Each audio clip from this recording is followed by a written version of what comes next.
के लक्ष्यों की प्राप्ति के लिए असीम शौर्य का प्रदर्शन किया। मैं उनकी वीरता को, के साहस को, उनके पराक्रम को आज समर्पित करता हूं हमारे देश की हर माता को, देश की हर बहन को और देश की हर बेटी को ये पराक्रम समर्पित करता हूं।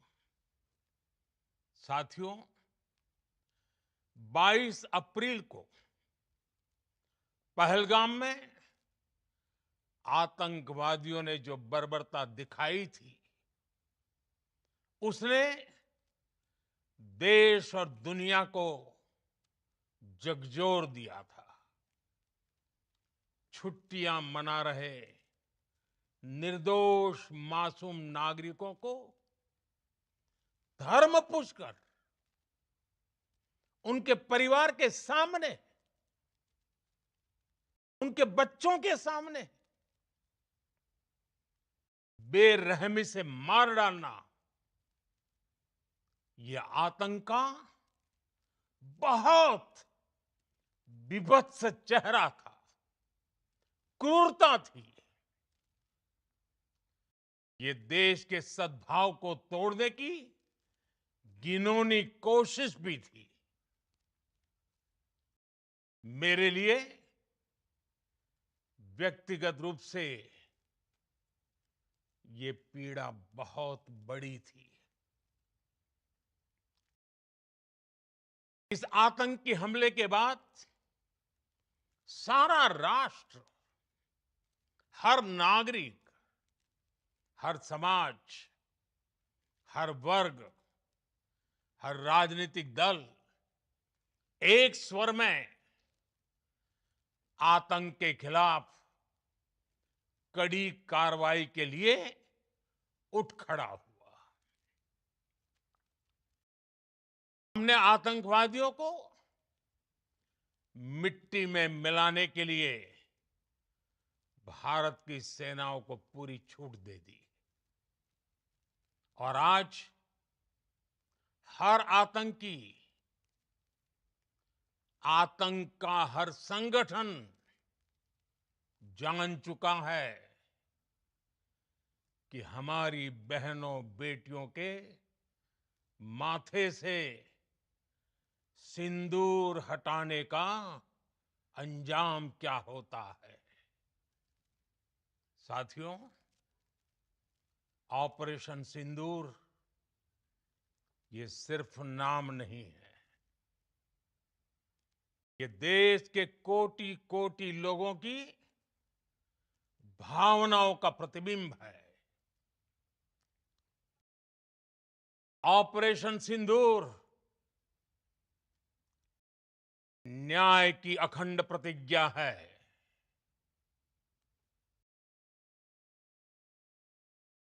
6 मई की देर रात, 7 मई की सुबह पूरी दुनिया ने इस प्रतिज्ञा को परिणाम में बदलते देखा है। भारत की सेनाओं ने पाकिस्तान में आतंक के ठिकानों पर, उनके ट्रेनिंग सेंटर्स पर सटीक प्रहार किया। आतंकियों ने सपने में भी नहीं सोचा था कि भारत इतना बड़ा फैसला ले सकता है। लेकिन जब देश एकजुट होता है, नेशन फर्स्ट की भावना से भरा होता है, राष्ट्र सर्वोपरि होता है, तो फौलादी फैसले लिए जाते हैं, परिणाम लाकर दिखाए जाते हैं। जब पाकिस्तान में आतंक के अड्डों पर भारत की मिसाइलों ने हमला बोला, भारत के ड्रोन्स ने हमला बोला, तो आतंकी संगठनों की इमारतें ही नहीं, बल्कि उनका हौसला भी थर्रा गया। बहावलपुर और मुरिद के जैसे आतंकी ठिकाने एक प्रकार से ग्लोबल टेररिज्म की यूनिवर्सिटीज रही है। दुनिया में कहीं पर भी जो बड़े आतंकी हमले हुए हैं, चाहे 9/11 हो, चाहे लंदन ट्यूब बॉम्बिंग हो, या भारत में दशकों से जो बड़े बड़े आतंकी हमले हुए हैं, उन सब के तार कहीं ना कहीं आतंक के इन्हीं ठिकानों से जुड़ते रहे हैं। आतंकियों ने हमारी बहनों का सिंदूर उजाड़ा था, इसलिए भारत ने आतंक के ये हेडक्वार्टर्स उजाड़ दिए। भारत के इन हमलों में 100 से अधिक खूंखार आतंकवादियों को मौत के घाट उतारा गया है। आतंक के बहुत सारे आका बीते 2.5-3 दशकों से खुलेआम पाकिस्तान में घूम रहे थे, जो भारत के खिलाफ साजिशें करते थे। उन्हें भारत ने एक झटके में खत्म कर दिया। साथियों, भारत की इस कार्रवाई से पाकिस्तान घोर निराशा में गिर गया था, हताशा में गिर गया था, बौखला गया था। और इसी बौखलाहट में उसने एक और दुस्साहस किया।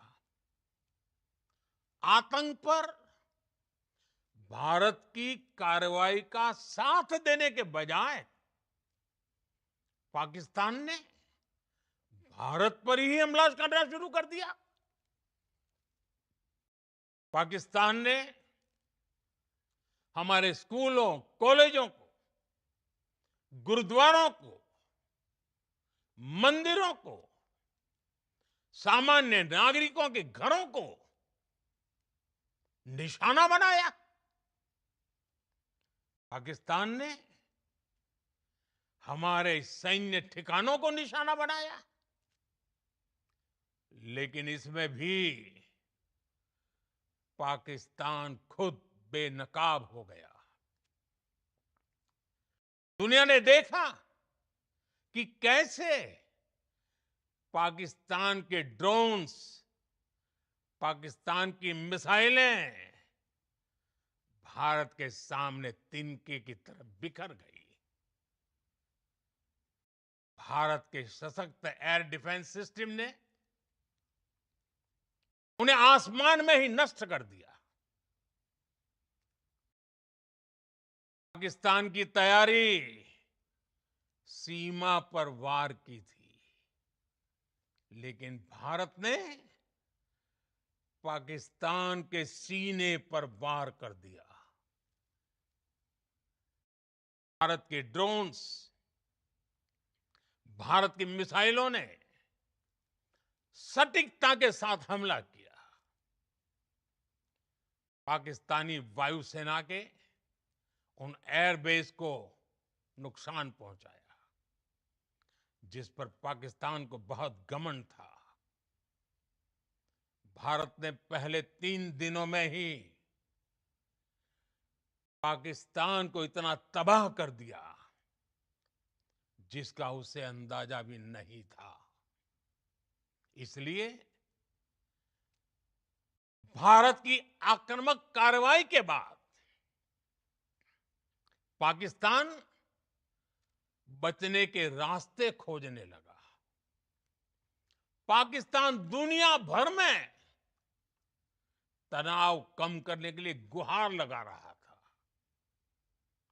और बुरी तरह पीटने के बाद इसी मजबूरी में 10 मई की दोपहर को पाकिस्तानी सेना ने हमारे डीजीएमओ को संपर्क किया।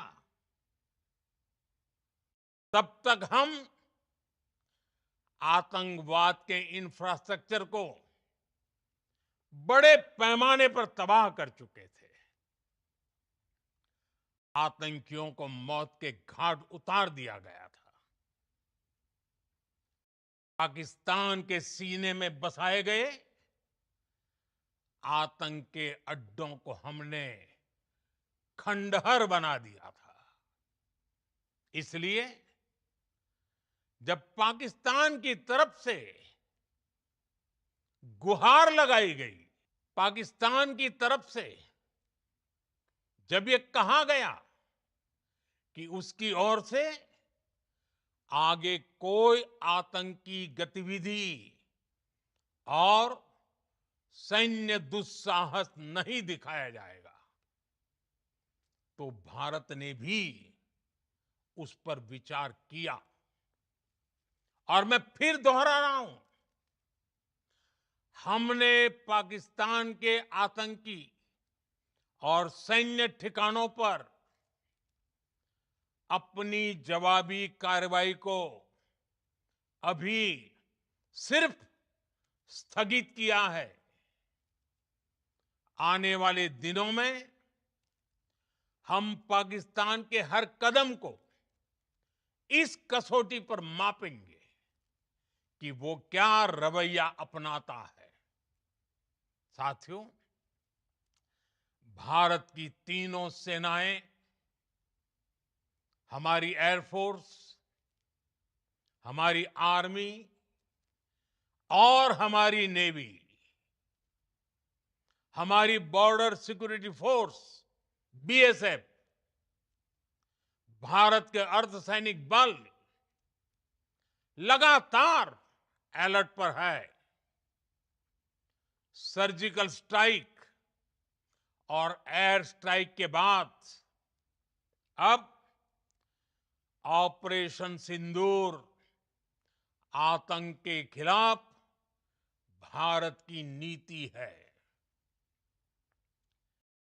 ऑपरेशन सिंदूर ने आतंक के खिलाफ लड़ाई में एक नई लकीर खींच दी है। एक नया पैमाना, न्यू नॉर्मल तय कर दिया है।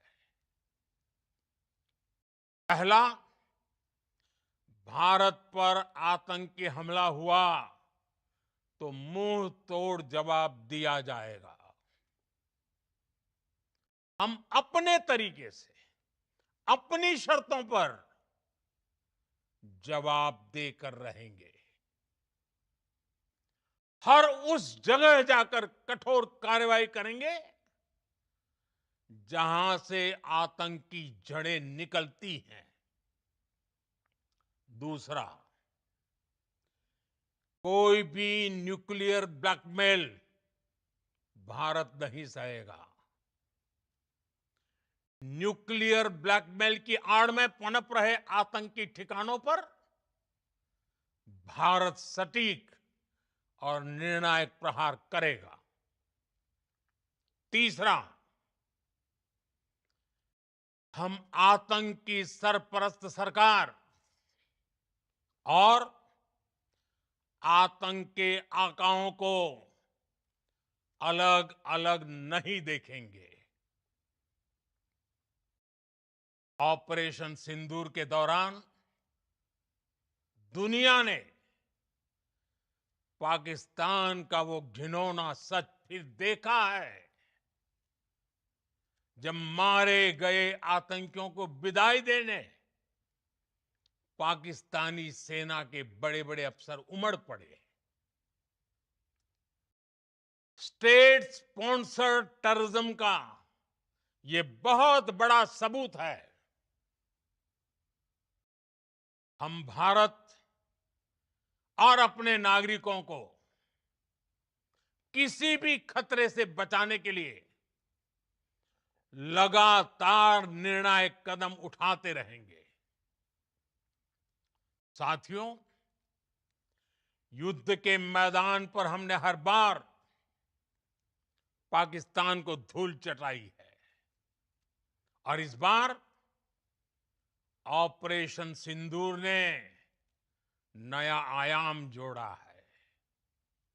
हमने रेगिस्तानों और पहाड़ों में अपनी क्षमता का शानदार प्रदर्शन किया और साथ ही न्यू एज वॉरफेयर में भी अपनी श्रेष्ठता सिद्ध की। इस ऑपरेशन के दौरान हमारे मेड इन इंडिया हथियारों की प्रामाणिकता सिद्ध हुई। आज दुनिया देख रही है 21वीं सदी के वॉरफेयर में made in India defence equipments, इसका समय आ चुका है। युग युद्ध का नहीं है, लेकिन ये युग आतंकवाद का भी नहीं है। टेररिज्म के खिलाफ जीरो टॉलरेंस, ये एक बेहतर दुनिया की गारंटी है। साथियों, पाकिस्तानी फौज, पाकिस्तान की सरकार जिस तरह आतंकवाद को खाद पानी दे रहे हैं, वो एक दिन पाकिस्तान को ही समाप्त कर देगा। पाकिस्तान को अगर बचना है तो उसे अपने टेरर इंफ्रास्ट्रक्चर का सफाया करना ही होगा। इसके अलावा शांति का कोई रास्ता नहीं है। भारत का मत एकदम स्पष्ट है। टेरर और टॉक एक साथ नहीं हो सकते। टेरर और ट्रेड एक साथ नहीं चल सकते और पानी और खून भी एक साथ नहीं बह सकता। मैं आज विश्व समुदाय को भी कहूंगा, हमारी घोषित नीति रही है, अगर